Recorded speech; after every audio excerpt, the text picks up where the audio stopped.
Good evening. On behalf of the Stanford Associates Board of Governors, thank you for joining us for a very special presentation of the Gold Spike Awards and Stanford Medals. Please welcome student a cappella group, Stanford Talisman.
Good afternoon, good evening, or good morning, everyone, depending on where you are joining from around the world.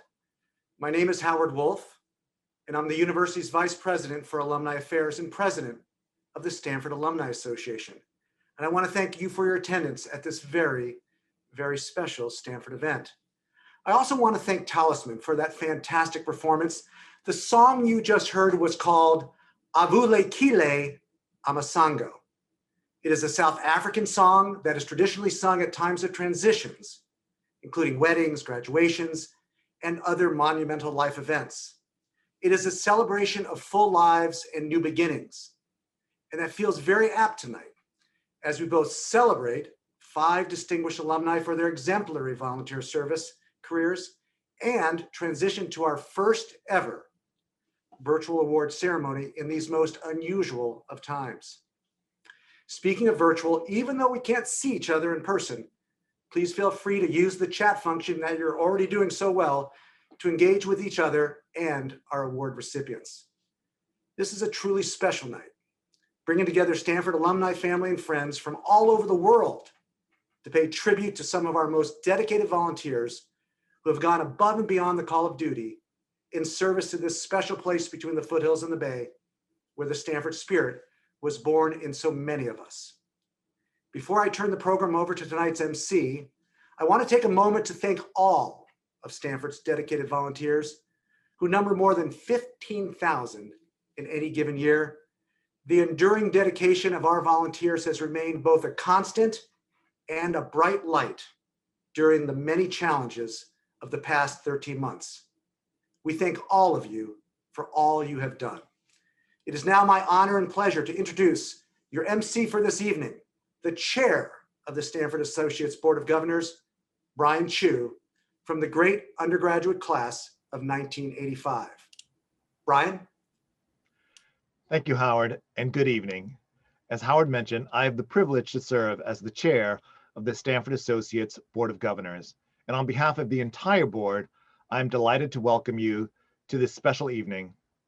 While of course, we wish we were able to host you back on Stanford's beautiful campus, as has been our tradition, we have found a significant silver lining in this year's pivot to our virtual celebration. Tonight, our largest audience ever is in attendance to celebrate our amazing Gold Spike and Stanford Medal honorees, and we're thrilled to welcome all of you from across the country and around the world. Stanford is extremely lucky to have so many amazing volunteers, and many of you are with us tonight. And wherever you are, I hope you'll raise your glass or give yourself a pat on the back for what you've done for the university. We truly appreciate you. Since many of you might be new to this event, let me tell you a little bit about why we are here. Stanford Associates, the university's honorary organization for alumni volunteer service, has a rich history of volunteer leadership and support of Stanford University going back to 1935.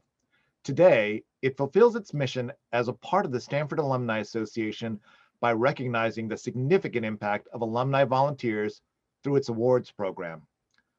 Tonight, we are joined by the university's president and provost to honor 5 of Stanford's most exceptional and extraordinary volunteer leaders: our Stanford medalists, Stuart Burden, Michelle Greer Galloway, and Andy Howard, and our Gold Spike recipients, Fred Alvarez and Sue Diekman.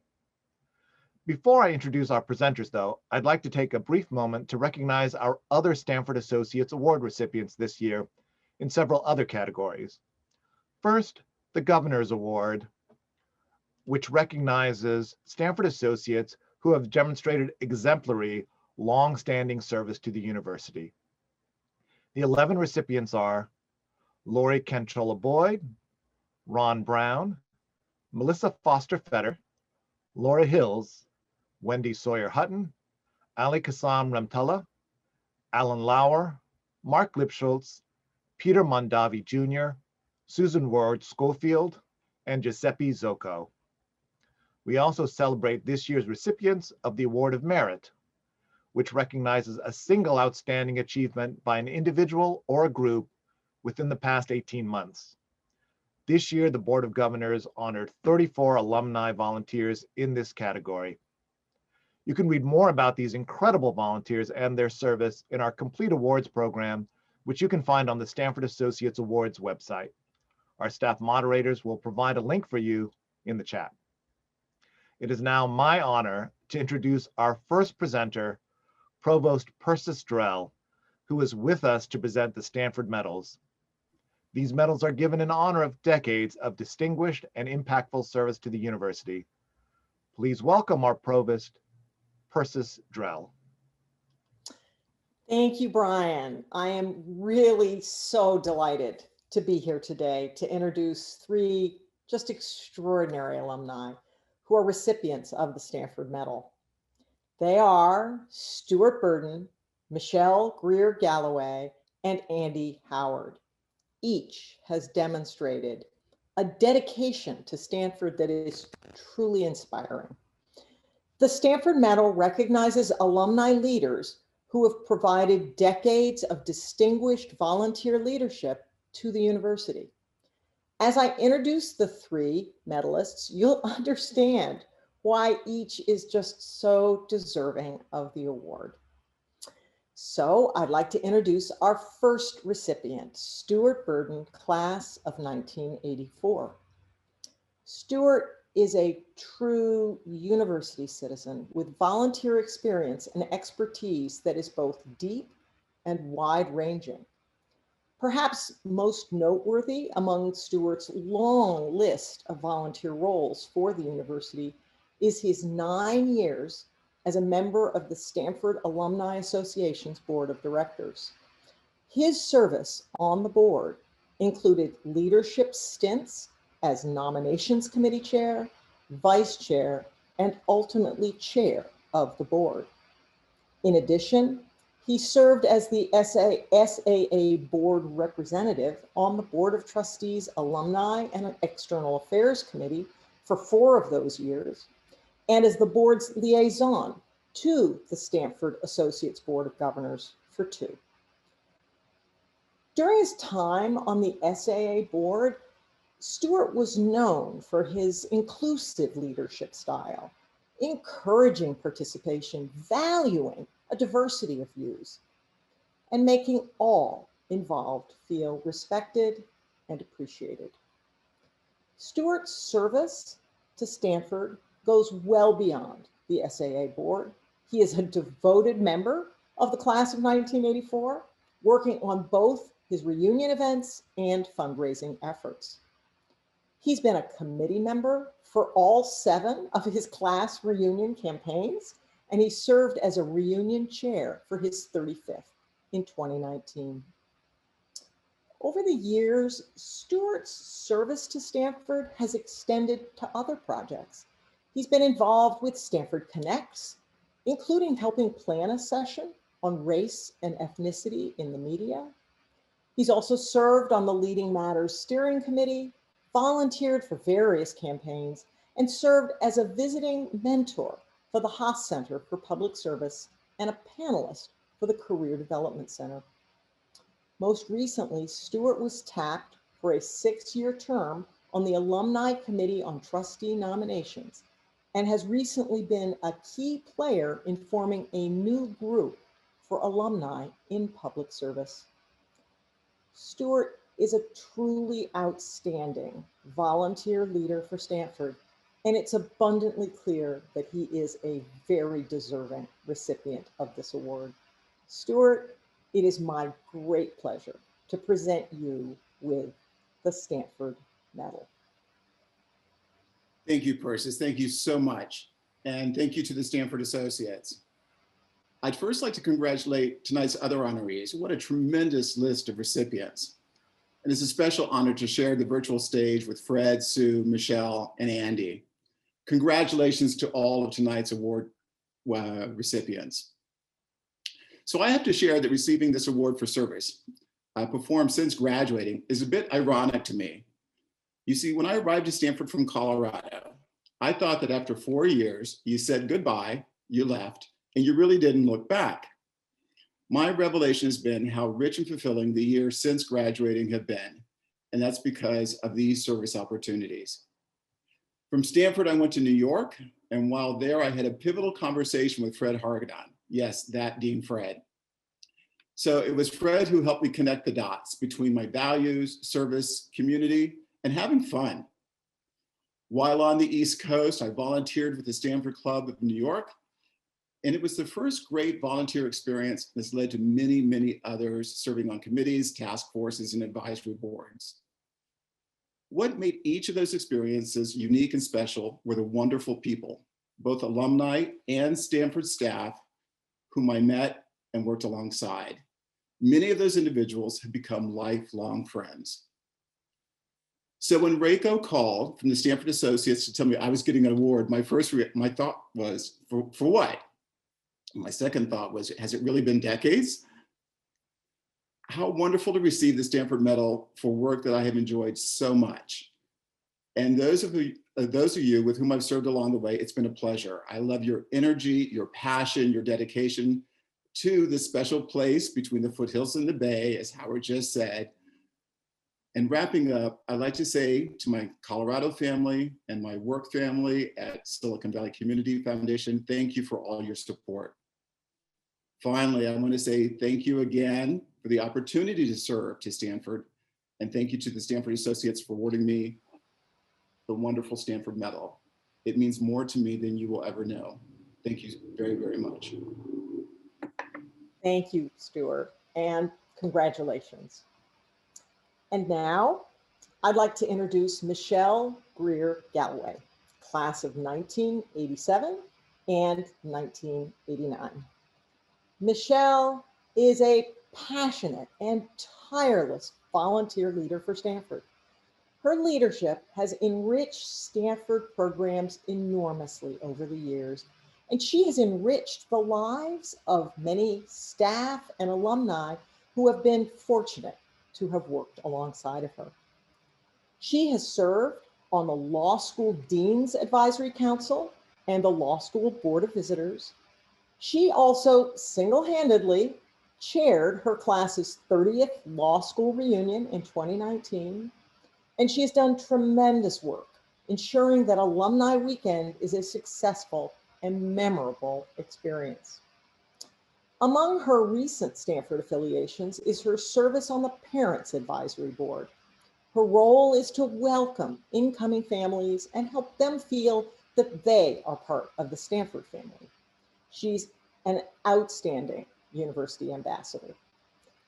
She has also been a linchpin for Cap and Gown, the student and alumni group dedicated to advancing women's leadership, where she has offered wise counsel and been an inspiration across generations of Stanford women.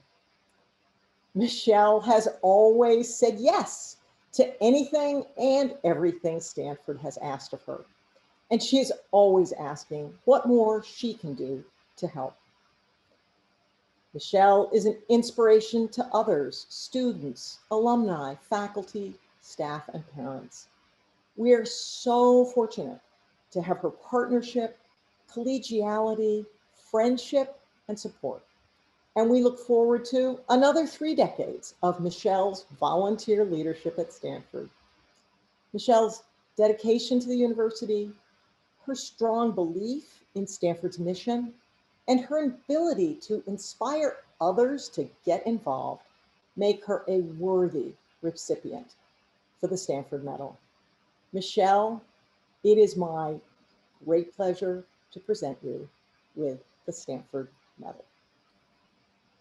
Well, thank you so much, Persis. I thought I would share that, in fact, the medal has arrived and is absolutely lovely. And this means so much to me as an honor because of the fact that it's from my peers.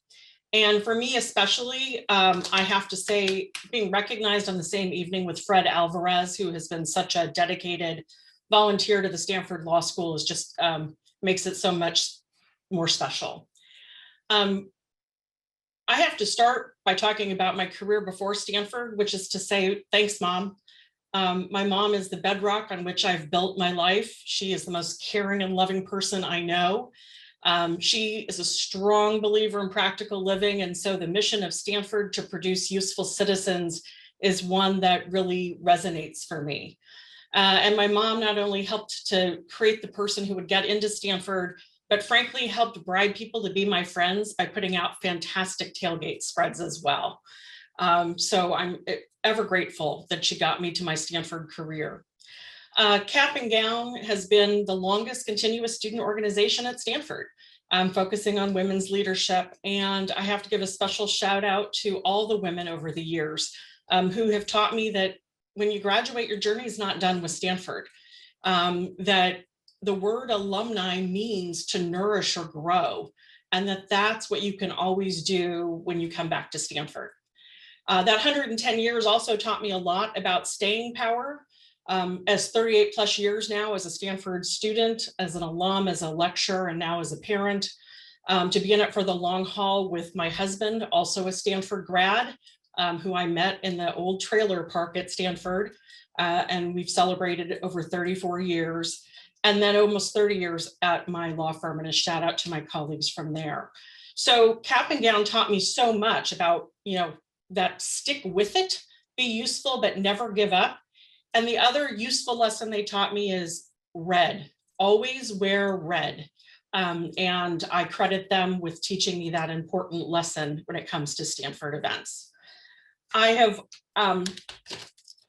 sort of a final thought, which is to thank my husband who has helped me, but also my 3 sons. 1, because they all chose colleges where wearing red is appropriate. 2, for all the times they've picked up the house because my Stanford friends were coming over, or packed up the car because I was going to Stanford to volunteer for something. And they've always done it with good cheer and have made me so proud as they continue their own journeys in finding where they belong as volunteers. And my final thought is really that Stanford is bedrock. It's also a home. Once you go there, you never leave. It's a place where you can come and always build anew. And there was some research done at Stanford about the pursuit of a meaningful life. And I think tonight really exemplifies that for the many volunteers who are on this call and our family and friends, which was advice to protect our special memories. And that's really what tonight's about. Collect life experiences. Think about what you can do at Stanford and in a broader community to collect the experiences you still want to have. Look outward and always look at the world that needs us and think about the ways that we can serve. I want to thank you again for this tremendous honor, and I look forward to seeing you at our Stanford home again. Thank you, Michelle, for those lovely remarks. I'd now like to introduce the final recipient, Andy Howard, class of 1998. Now, Andy's service to Stanford began the day he graduated, and it continues to this day. Among his most significant contributions is his long-standing work with the Office of Undergraduate Admissions. In 1999, long before the Alumni volunteer program known as OVAL came into existence, Andy stepped forward, offering to identify and coordinate alumni volunteers for undergraduate admissions events and programs. For more than 20 years, he has been the bedrock of Stanford's presence in the Los Angeles area, serving as the Office of Undergraduate Admissions LA Volunteer Coordinator, recruiting alumni to represent Stanford at college fairs, admit receptions, and information sessions. Andy leads by example, always stepping up to participate in the events for which he recruits others. He's represented Stanford at numerous college fairs, participated in countless receptions for newly admitted students, hosted interview training workshops, made congratulatory phone calls to new admits, and participated in information sessions on Stanford's behalf. Andy's incredible can-do attitude and enthusiasm have touched other areas of the university as well. He served on the board of the Stanford Club of West LA for a number of years, including as president in 2002 and 2003, and was a valued member of the SAA Board of Directors from 2011 to 2016. He also served on several reunion committees. Andy's natural leadership abilities and his extraordinary people skills, combined with his unbridled enthusiasm for his alma mater, make him a clear choice for the Stanford Medal. Andy, it is my great honor to present you with the Stanford Medal. Congratulations. Provost Drell, thank you. Thank you for your very kind introduction. I'm honored to be recognized in this manner. That said, to be entirely forthcoming, being recognized in conjunction with Stuart and Michelle, and then wait until you all hear about the lifetime service and dedication of Fred and Sue, I am overwhelmed to be included in this group, but appreciate it very much.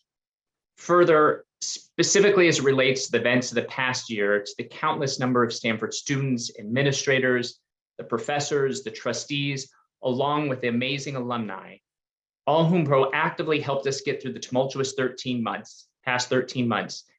That group deserves to be recognized for their valor during this challenging COVID period.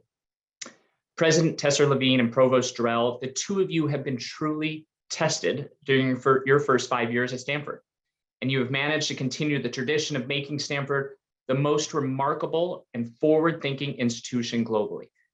Thank you guys for your tireless and unwavering commitment during these ups and downs. Your stewardship across the university has been extraordinary. For me, I simply reflect on my acceptance letter to Stanford that I received just a mere 27 years ago. Dave Velasquez, the director of admissions and college counseling at my high school, told me to reach for the stars and see what my fate would be. Fortunately, I received that golden ticket from the then Dean of Admissions, Jim Montoya. I thank both Mr. V and Dean Montoya for believing in me and for giving me this special opportunity of a lifetime. From my first day on campus to the day I graduated, I knew that I would be forever grateful for the belief that Stanford had in me, and I would give back in any way that I could so that others would have the chance to share in those similar opportunities. Having been involved with the wonderful admissions office during the past 2 decades, led by the excellent stewardship of Dean Shaw and Oval Lead Becky Schoen, I greatly admire the way that our admission office selects the Stanford student body. Each admit is capable of making a difference, and a significant difference at that. Each and every single admit has passion. They have personal drive, an innate focus to ask questions and dig deeper, the power to think out of the box. During the 4 years on the farm, these admitted students are able to blossom and take advantage of the knowledge of the outstanding and renowned professors who truly impact their future, and in turn, our future. And when they graduate, they have this marvelous Stanford Alumni Association, led by the talented Howard Wolf and his executive team of Carolyn, Barbara, Paige, and Gina. And for any and all of us that have been fortunate to spend time with this fantastic SSA team, you know what I mean. They keep us thankfully connected to the university, rekindling that feeling as to what it is to be like on the farm, even if you're thousands of miles away. Stanford will always be my happy place, the place where I grew up and learned life's greatest lessons of how to appreciate an education and how to recognize the importance of always giving back. Thank you, Stanford Associates. I got my medal right here. Thank you again for this very special honor tonight. I am and always will be forever grateful. Congratulations, Andy, Michelle, and Stuart. Your service is truly remarkable. We turn now to the university's highest annual award for alumni volunteer service, the Gold Spike Award. The original Gold Spike was driven by Senator Leland Stanford at Promontory, Utah in May 1869. The final link in the construction of the first transcontinental railroad, the Gold Spike symbolized foresight, perseverance, and achievement. A century later, in 1969, the university established the Gold Spike Award to celebrate those same characteristics in our most accomplished alumni volunteers. The award is commemorated by an engraved brass replica of the historic Gold Spike, and this year's recipients will join a storied list of incomparable Stanford alumni in sharing this legacy. As is tradition, the Gold Spikes are presented by the president of the university. So please join me in welcoming Stanford's 11th president, Marc Tessier-Lavigne. Well, thank you so much, Brian. And I'd like to join Brian and Persis in congratulating our Stanford medalists, Stuart, Michelle, and Andy. Thank you for your years of service to our university. Your impact has been deeply felt at Stanford, and I am personally very, very grateful. Now we turn to the presentation of the Gold Spike to this year's honorees, Fred Alvarez and Sue Diekman. As Brian mentioned, the Gold Spike is Stanford's highest annual honor for volunteer leadership service. It connects us with Stanford's founding, and it celebrates volunteers who exemplify our values and support Stanford's mission to be a purposeful university. When we honor alumni with the Gold Spike, it's because they have truly gone above and beyond the call in their dedication to Stanford and in their impact on our university community. This perfectly describes this year's honorees. Sue and Fred both have had truly remarkable records of service to our university. They're also models of the integrity that we hope to instill in our students and that we're deeply proud to see in our alumni. Now, I'm going to spend a little time honoring each of our award recipients this evening, and I'll begin with Fred Alvarez. In more than 4 decades of service to Stanford, Fred has had a broad impact across many, many areas of our university. He's been involved in everything from class reunions to Stanford Law School advisory groups, to the Alumni Committee on Trustee Nominations, to the Board of Trustees. His dedication has been deeply felt in the law school. Fred has been a key advisor to law school leadership for many years. He's also a champion of the school, a proud supporter, and an advocate for the school to hold itself to the highest standards. Fred served as a member of the Law School Board of Visitors for 12 years, including 4 years as chair, and he served on the Law School Dean's Advisory Council. But perhaps one of Fred's most significant acts of service was to found the Stanford Law School Latino Alumni Association. Through this association, Fred has helped to build an active and involved Latino alumni community centered on the law school. He's also a strong advocate for the National Stanford Latino Alumni Association, providing guidance to its leaders and facilitating partnerships between the organization and key university leaders. Through his involvement with these organizations and more broadly, Fred is a stalwart advocate for the Latino community. He served as a mentor and friend to generations of Latino students. He helps inspire them, both by his own example and by connecting them to others and showing them the many fulfilling directions their futures can take. He's also generous with his time, hosting admitted Latino students in his home for dinner during the law school admitted students weekend and keeping touch with them once they enroll. As a trustee, Fred was lauded for his efforts to, quote, grow, nurture, support, and advance the Latino community and network at Stanford. And across his innumerable contributions, he's been described as an invaluable source of leadership and a continual champion for Stanford to be the best possible version of itself. Fred has also been a source of support for me personally. He was a trustee when he became president, and for the next several years until his term ended and beyond, I've benefited regularly from his wise counsel on countless matters and from his warm support and mentorship. Fred, I'm deeply grateful for your steadfast support of Stanford over so many years, and I'm personally in your debt.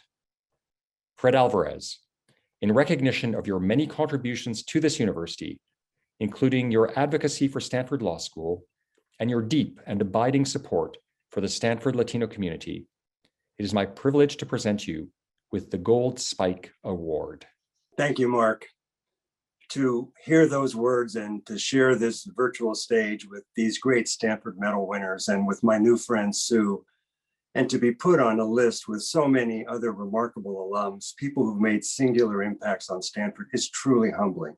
And for that, I am eternally grateful. I can tell you that I never imagined the phone call that I got from Reiko that brought me to this place and to this event. And now I know why so many who have been here before have felt the same way. So first of all, thank you to Stanford Associates. Thank you to the amazing Board of Governors who give so much of their heart and their time to this place and to our alumni community. The work that Stanford Associates does to engage alums, to reach out to so many alumni communities at Stanford, including the diverse ones, to make them feel welcome and integral to what we do here. That work is nothing short of wonderful. All of us are in your debt. This recognition means a lot to me in so many ways, but Stanford has always meant a lot to me. Yes, Stanford has been my passport to courtrooms and hearing rooms and conference rooms and boardrooms I never imagined that I could enter. And every day my Stanford degrees are there to answer questions that some folks might have about whether I belong in those rooms. So Stanford is there with me everywhere I go. But Stanford really meant a lot to me on that day in 1955, when my parents decided to come down from what was then Candlestick Point, where we lived, to picnic in the Stanford Arboretum. And as a 6-year-old, I heard them pretty energetically disagree about whether Freddie could ever come here. My father expressed some pretty rational pessimism, but my mother would hear nothing of it. Of course, Freddie will come here, she said in a voice that I still remember. Now, I wasn't sure what here was, but I was pretty sure how my mom felt about it. You know, note to 6-year-old self. Truth is, as a young immigrant from Mexico, she didn't have any basis for making that argument. But it was that imagination, that optimism, that fierce determination that got her to this country to have me in the first place. And that got her to, of course, Freddie can go to Stanford someday. Now, some things your parents say go in one ear and out the other, maybe most things, but that one stuck with me. And so did the image of Palm Drive, the street we drove down that day. So when I saw it in a catalog at my high school in New Mexico a dozen years later, so this is what she was talking about. Well, as it turns out, my mother would win that argument.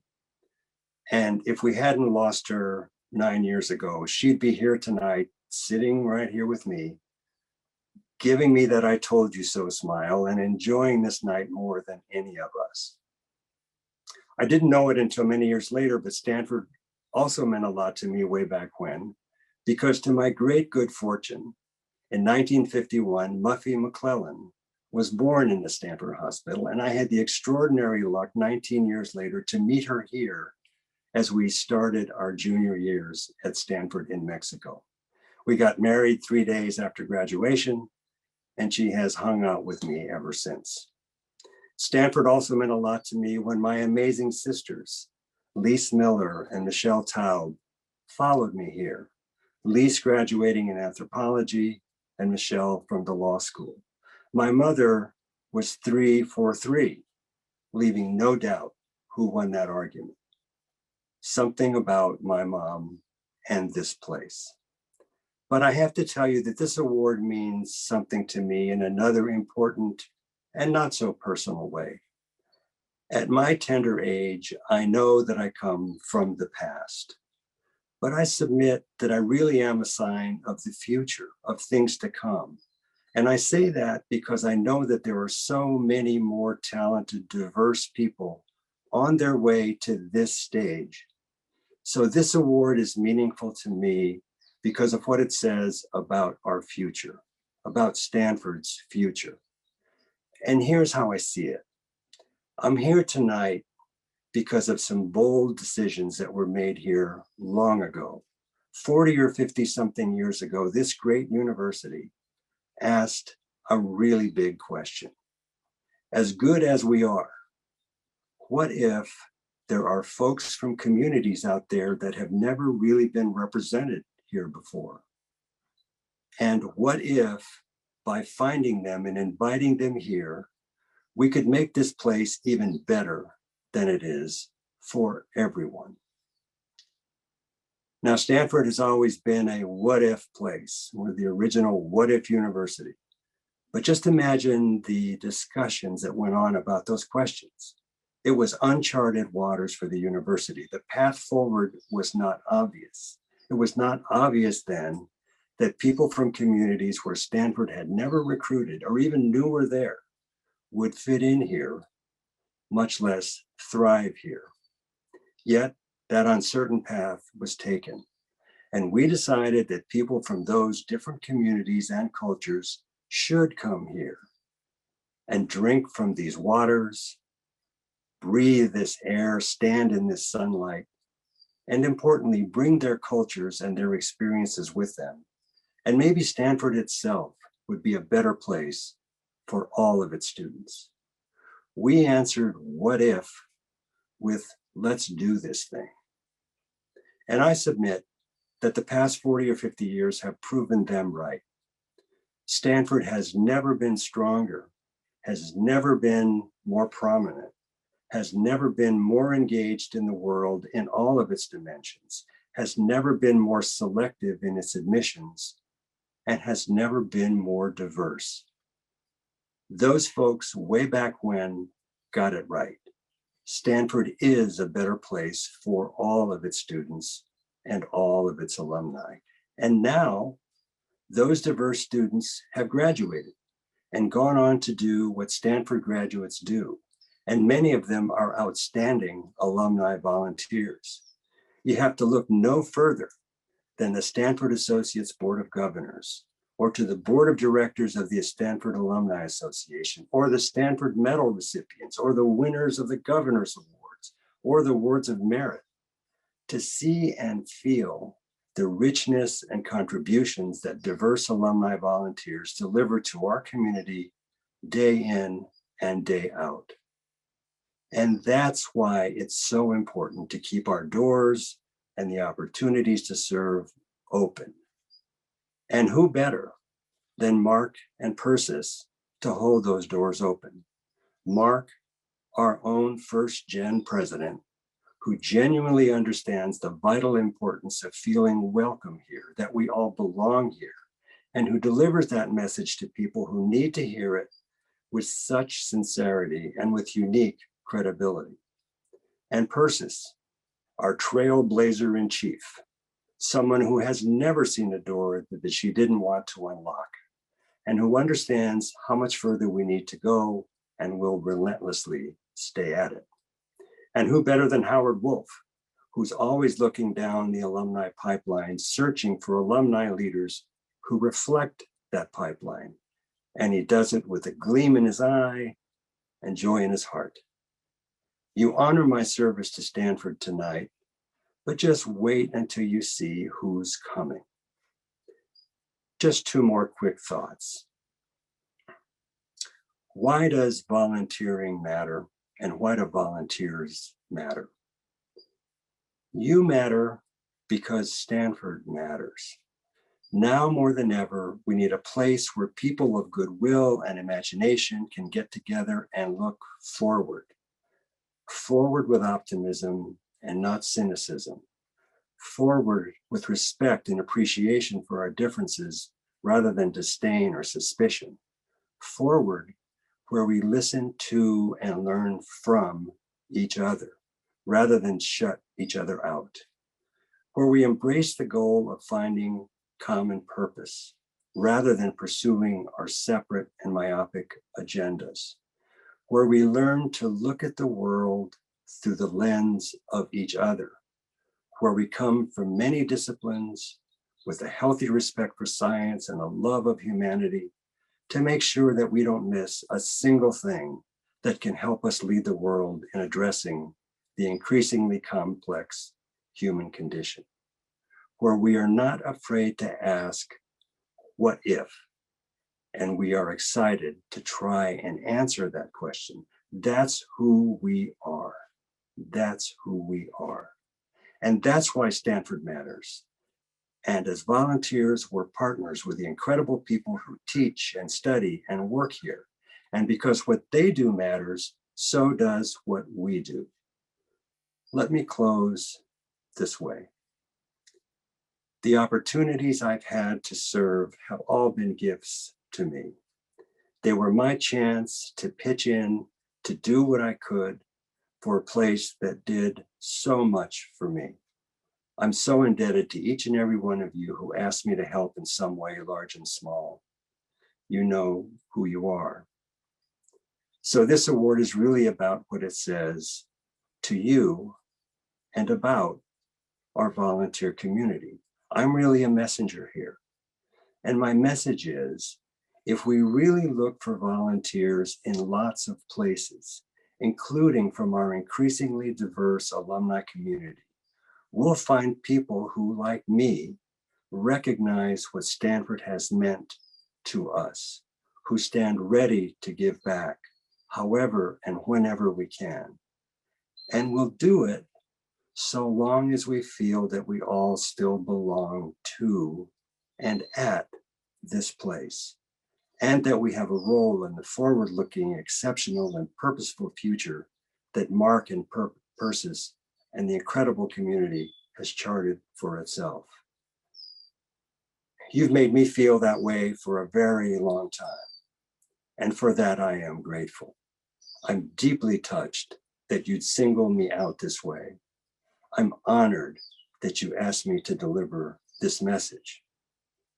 My mother was right about this place all along, and right about what coming here could mean to all of us.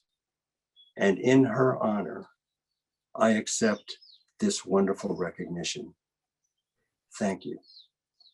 Well, thank you so much, Fred, for those moving, inspiring, and generous words. We're just so fortunate to count you among our most distinguished Stanford volunteers. And now we turn to Sue Diekman.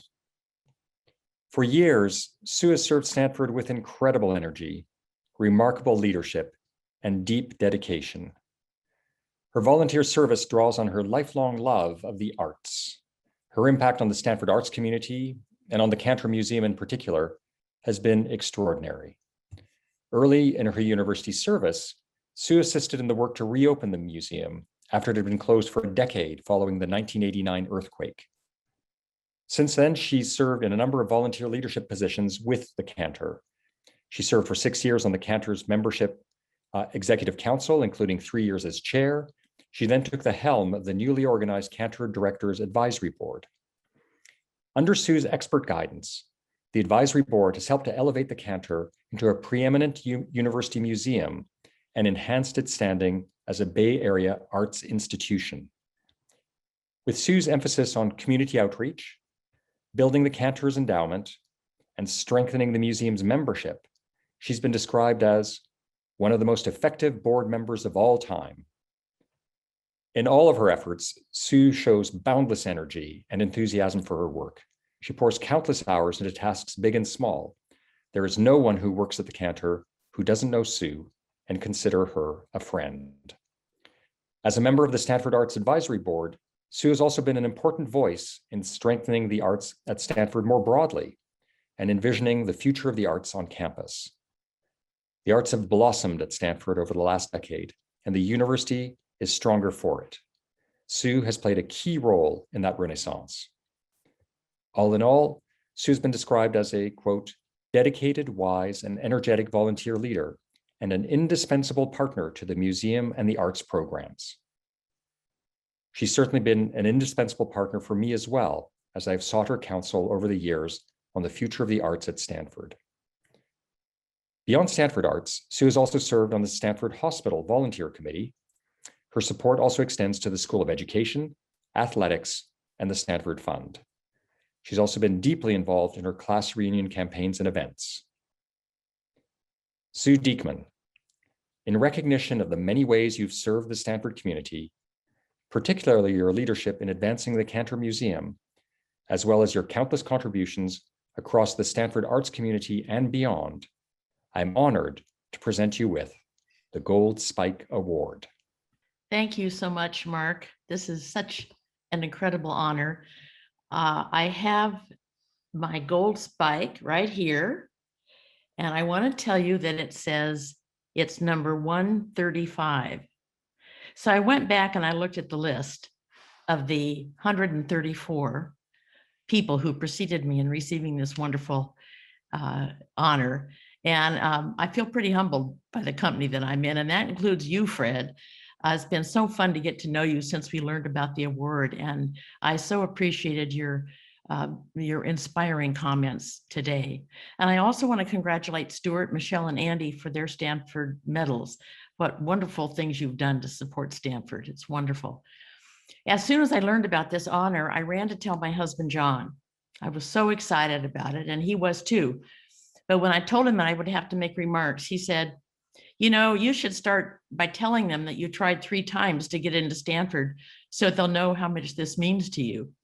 And so that's how I'm going to start.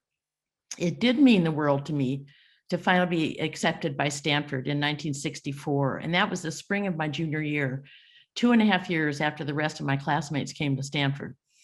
And in the process of transferring from UCLA to Stanford, I had to take 1 more quarter after my class graduated in June. So I decided to go in the fall so that I could prolong my Stanford undergraduate experience just as long as possible. And I am so glad I did. John Diekman arrived at Stanford that fall to begin graduate school. And our first date was at the Stanford UCLA football game on November 13th, 1965. I remember the exact date, but I have no idea who won the game. My first exposure to the concept of volunteering was observing my mother. She would have been an awesome businesswoman, but instead she stayed home to raise 4 kids and volunteer. And she did that. She ranged from mentoring kids in a youth detention center to being a pink lady. Any of you remember that? Pink lady at the local hospital. And I sometimes went with her, and I saw the appreciation and respect from the staff. And I realized how important it was that the volunteers were there to help the staff. During my 30-year career in the telecommunications business, I didn't have much time to volunteer myself. But as director of a corporate foundation, I got a real education in the power and the importance of volunteers. I got involved with the museum at Stanford in kind of a roundabout way. I met Tom Seligman in 1987 when he was at the DeYoung Museum, and we worked together on an exhibition sponsored by the foundation. And it turns out he was a Stanford classmate, but I'd never known him on campus. But yes, he was in the class of 65. And many of you know Tom because he became the first full-time director of the Stanford Art Museum, now the Cantor Center, in 1991. And he did a great job rebuilding the museum after the 1989 earthquake. And we stayed in touch over the years. And as my retirement date approached in 1998, he recruited me to the Board of Governors of the membership group. And in 2004, asked me to be chair of the Directors Advisory Board, which he had just formed. So I said yes. And over 16 years in that role, I've gained a lot more than I have given. I've learned so much from the staff and other volunteers. And some of you may know that the Cantor volunteers are legendary. They have such a strong and abiding love for the museum, and they've remained loyal through thick and thin over many years. And there was quite a bit of thin over the years, with the museum being closed a number of times since its opening in 1894. And most recently, it was closed for those 10 years after the 1989 earthquake. And to the Directors Advisory Board, I want to thank you so much for your support and collegiality. We've been meeting by Zoom, but I can't wait for us to be together at the museum again.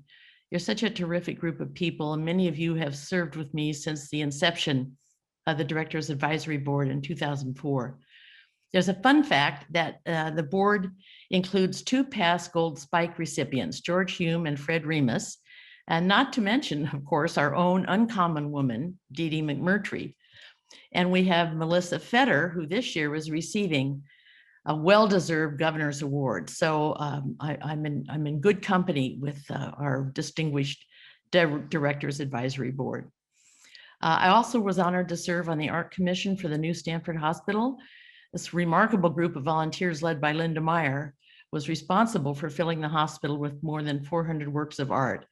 And if you ever get a chance to go over there and have a tour, you will be just blown away. It's just incredible what was accomplished there.